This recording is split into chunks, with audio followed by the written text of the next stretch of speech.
Hello viewers, আসসালামু আলাইকুম। Welcome back to my channel. আশা করি ভালো আছেন। আজ শেয়ার করছি মুরগির গিলা ও কলিজা ভুনার রেসিপি। আশা করি রেসিপিটি সবার পছন্দ হবে। অনেকে মুরগির গিলা কলিজার তরকারি খেতে পছন্দ করেন, আবার এমন অনেকে আছেন যারা এটা খেতে পছন্দ করেন না। একটু ভিন্নভাবে রান্না করলে তা এনে দেবে দারুণ স্বাদ। আজ তাদের জন্য আমার এই রেসিপিটি। আসুন তাহলে আমরা জেনে নেই বাসায় সহজে মুরগির গিলা কলিজা রান্নার পদ্ধতি। আজকাল এমন প্যাকেটে এভাবে সুপার শপগুলোতে মুরগির গিলা কলিজা কিনতে পাওয়া যায়।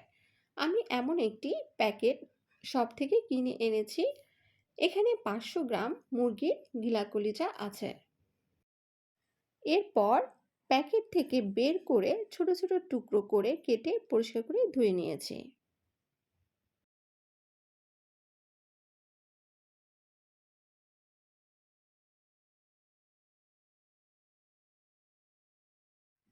এবার চলে আসলাম রান্নায়।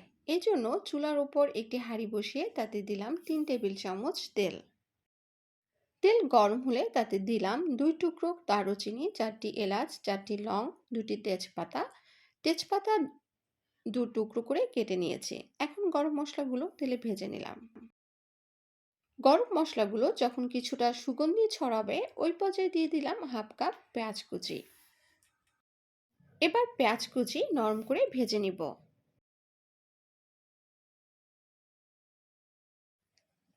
পেঁয়াজ কিছুটা নরম হলে দিয়ে দিচ্ছি পানি, যাতে পুড়ে না যায়।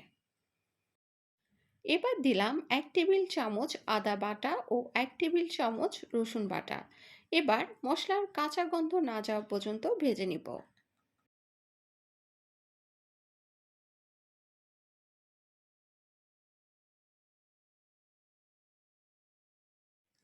এবার দিলাম 1 চা চামচ মরিচের গুঁড়া, 1 চা চামচ হলুদের গুঁড়া, 1 চা চামচ জিরার গুঁড়া, 1 চা চামচ ধনিয়ার গুঁড়া এবং স্বাদমতো লবণ। আর দিলাম হাফ চা চামচ গরম মশলার গুঁড়া। এখন সব মশলা খুব ভালোভাবে কষিয়ে নিব। আর মশলা ভালোভাবে কষানো হয়েছে বুঝতে পারবেন যখন দেখবেন মশলা থেকে তেল ছেড়ে দিয়েছে এবং বাবল সৃষ্টি হয়েছে।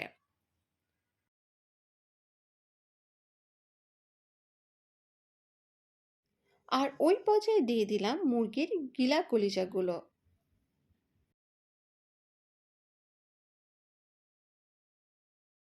এবার মশলার সাথে মুরগির গিলা কলিজাগুলো ভালোভাবে মিশিয়ে নিলাম।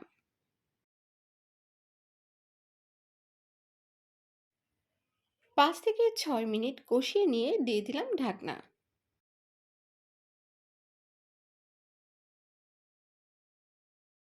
ফিরে এসেছি 8 থেকে 10 মিনিট পরে।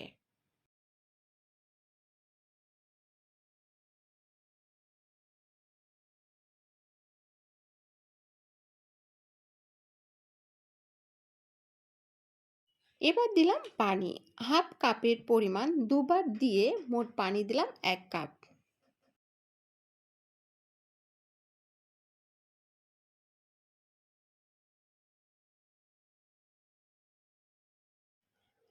কাঁচামরিচ দিলাম 5টি। কাঁচামরিচ ফালি করে কেটে নিয়েছি। আর দিলাম হাফ চা চামচ ভাজা জিরার গুঁড়া।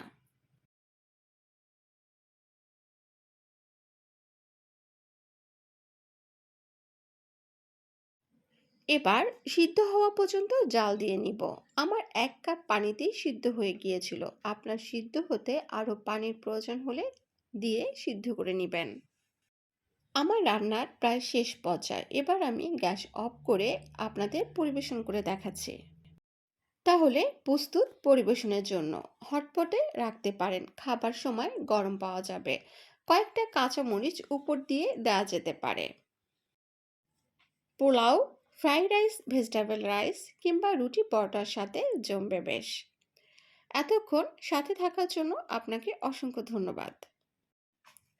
পরবর্তীতে আমার নতুন আরেকটি ভিডিও দেখার আমন্ত্রণ জানিয়ে আজকের মতো এখানেই বিদায় নিচ্ছি। সবাই ভালো থাকবেন, সুস্থ থাকবেন, আমার জন্য দোয়া করবেন। আল্লাহ হাফেজ।